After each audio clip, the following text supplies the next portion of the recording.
Hey, how you doing? Yeah, I'm doing mighty fine. Last time I seen, it's been a long time. Stop smiling at me, get that look off your face.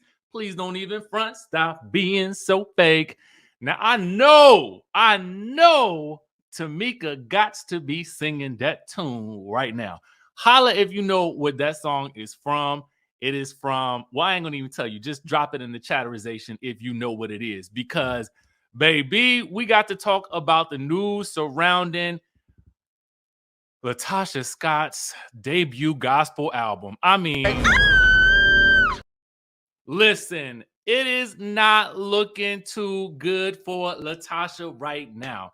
It's not looking too good. So let's get into what the streets got to say about Latasha's album. Okay. So I'm scrolling on through. My boy Shamar had posted something. But I had to do a little digging, okay? Had to do a little digging. Because it says, I had seen this yesterday. It said Latasha Scott's highly anticipated debut solo gospel album, The Invitation, A Conversation with God, sold 678 units in pure sales. The album from the Xscape member has failed to chart on the Billboard 200's album charts. Congratulations, Latasha. Now, let's just talk about that for a second right here. Okay, let's really get into the thing. You know what I'm saying? So I did holler at a couple of my industry connects, okay? And I was able to find out that the album did not make it to the Billboard charts. Oh, holy night. Okay, so let's get into it. Some of y'all actually wonder why I sing on my channel, because I feel free enough to do so. Y'all understand? Do you not walk around your house just busting out into song every now and again? I mean, listen, if you're not the type of person that's running around your house and you got a song on your heart, you'll just let it out randomly. I don't even want to be out. We can't be cool, because that's just how I roll. You know what I'm saying? That's what we do around here. We just bust out in the song, and it's like it's a musical. Okay. So anyway, let's get into it though. Let's put this into context. Now, the people was dragging Chloe Bailey for album sales, what, around 10,000, 12,000 or something like that. To me, I mean, especially in this day and age, record sales ain't selling like they used to sell. You know what I'm saying? So I feel like when you put that into context and you look at the fact that Homegirl was on a show on Bravo, okay? Now, granted, just because you're on a show does not equate to album sales, and you are trying to make it into a gospel industry. In the gospel industry, you got to do a little bit. You got to do a lot of extra legwork. Okay, you do. You got to get up into the churches, into the Kojic. You got to go down to the basement. You got to go to homecoming.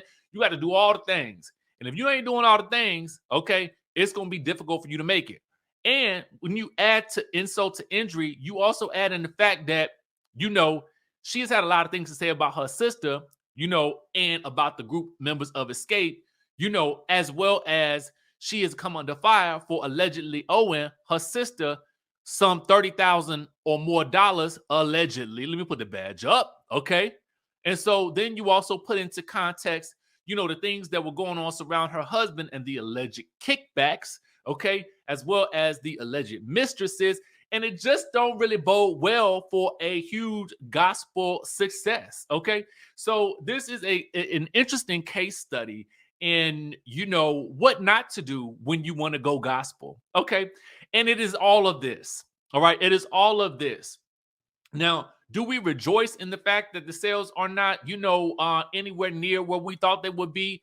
No, don't rejoice in that at all. I'm not praying on anybody's downfall or nothing like that, but I am giving you the tea in the news, and I'm putting a little bit of context with it as well, not only from industry sources but as well as just my own experience working within A, PR for the gospel music industry, as well as B, just somebody who works in this space, right? So with that being said, it's very interesting because you look at the rollout for Tamika's new single Tonight with Method Man, and it feels completely different, right? It feels completely different all around. I mean, she did her thing on the Fox Soul with the ladies of Fox Soul. You know, she talked about how much she loved her sister, but she still managed to throw in a little, I love my sister, but I just want her to be herself and not be somebody that some man, some husband is trying to make you be. I was like, you better still listen, you better get in that Rocky Dig, girl. You better get it in there, okay? As you promote, but she did it in the context of, you know, still promoting this single. And, you know, obviously Tamika has come out to be somewhat of the heroine of this whole situation. You know what I'm saying?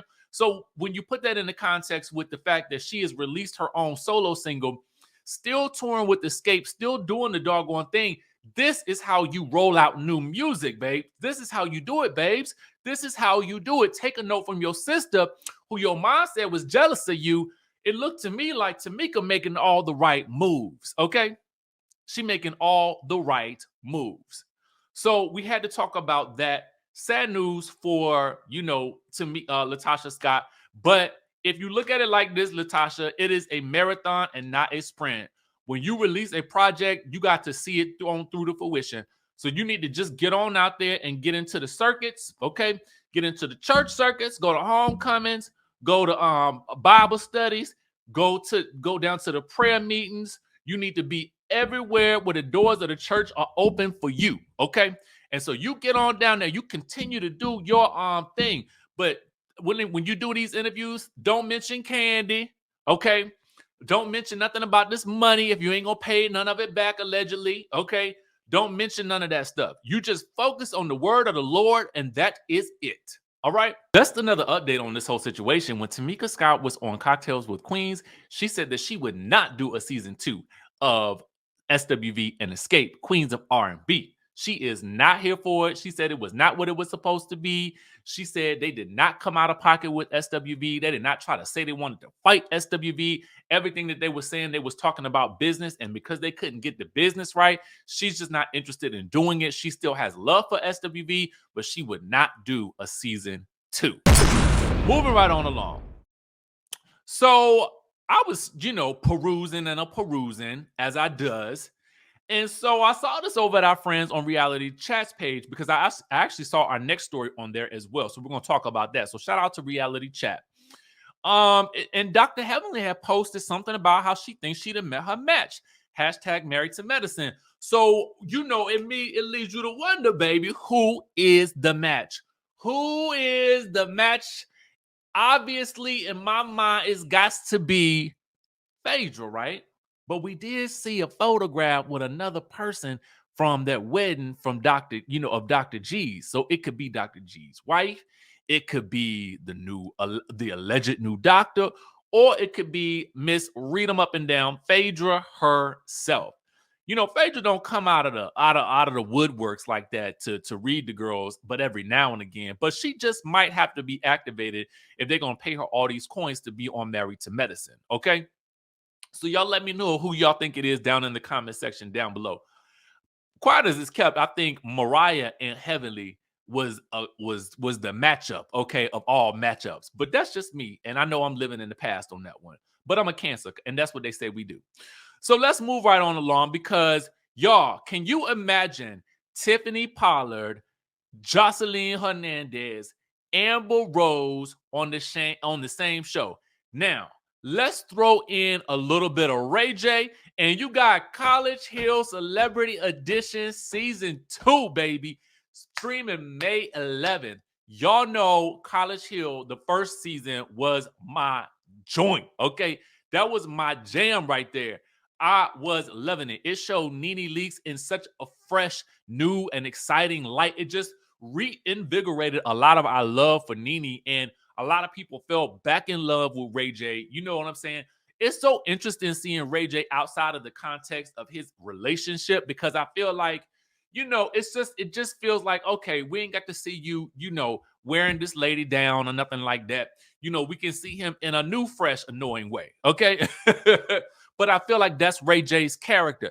But it's not all about Ray J because we got to talk about everybody else that is on the show. You got your Amber Rose, baby. You got your Amber Rose in the building. All right. You got Iman Schubert, who is married to Why is her name escaping me right now? Y'all know who it is. I don't know why I can't. Y'all ever had that moment where you trying to remember something? Okay. And you be like, dang, who is he wife? Who is he wife? That's the reason why we know her. Okay. That's why we know him. Give me 1 second. But we got Tiffany Pollard in the building. Okay. That's TV royalty right there, if you ask me. So you put Tiffany Pollard on the same show as you put Joseline, baby, that's Magic City right there. That is Magic City right there. And I'm thinking about Tiana Taylor. I don't know why that was escaping me. Y'all charge that to my mind and not my heart. I did go to the dentist today, and they had to put a crown on here, so I might be a little loop-de-loo and a little off, but we still popping it through. All right, so we got, not only do we got Ray J, Amber Rose, Iman, we got Tiffany, we got Joseline, we got Orion Browner, who is, I believe, Omarion's brother. Okay, I believe that's who that is. Y'all correct me if I'm wrong. We also got Parker McKenna Posey, and we got Blame It on Quay. Blame it on the Quay. Blame it on the Quay. Y'all all know who that is, so I ain't even got to tell you. So anyway, the press release has come out on Entertainment Tonight. That they got the exclusive, all right? So we'll be able to watch this on BET Plus on May the 11th. And based on the trailer, baby, Joseline is back to Joseline. Back to Joseline. And Joseline is Joseline. Okay. Joseline is in this trailer fighting with not only Tiffany Pollard. I feel like it was Ray J. I feel like Parker. I feel like she was arguing with and Amber Rose, because she was basically telling Amber she don't even feel like Amber consider herself black. This is after Amber confessing to, I believe it was Orion, that she felt like, she talked about a little bit about race and how she is perceived because of the color of her skin, right? And it's a very interesting space. And then you see Joseline basically calling out that she don't feel like she is a black person. So I was like, this right here is about to be interesting. So y'all know we're going to be all up into it. We're going to be doing the reviews. We're going to be all up into the biz naive. Okay. So anyway, that's the tea we got for y'all for tonight. Make sure you guys stay tapped in, tuned in, and turned on as we continue to recap these shows. We got a lot more coming. It sounds like May is about to jump. We ain't had a month like this in a long time, but May is for real, about to jump. With that being said, listen, I got to plug my book. Make sure you go and get it on Amazon.com or Audible, and make sure you guys leave us a review. Book number 2 coming out June, I think 26th, but y'all don't hold me to that. I still got a lot more work to do, so we're going to try to push and make it happen. With that being said, I'm going to catch you all in the next video. So I'm Richie Skye, the author and publisher of The Wickedest Wives, Desiree's Desire, which is book 1 in a series. This book is about redemption. It's the story of a disgraced journalist who has lost everything. And now she has to rebuild her life brick by brick. And what better way to do that than to join a reality TV show? Why not? Now, not only are we talking reality TV, so you know there's going to be scandal, you know there's going to be a little bit of deception, backstabbing, a little romance, and why not throw in a sprinkle of murder to really round out the excitement? So I really want you guys to dive headfirst into these books. Desiree's Desire is just the first of many to come. So I'm super excited for you guys to read this, and I want to know exactly what you think. So be sure to follow, like, share, and subscribe, and stay tuned for more.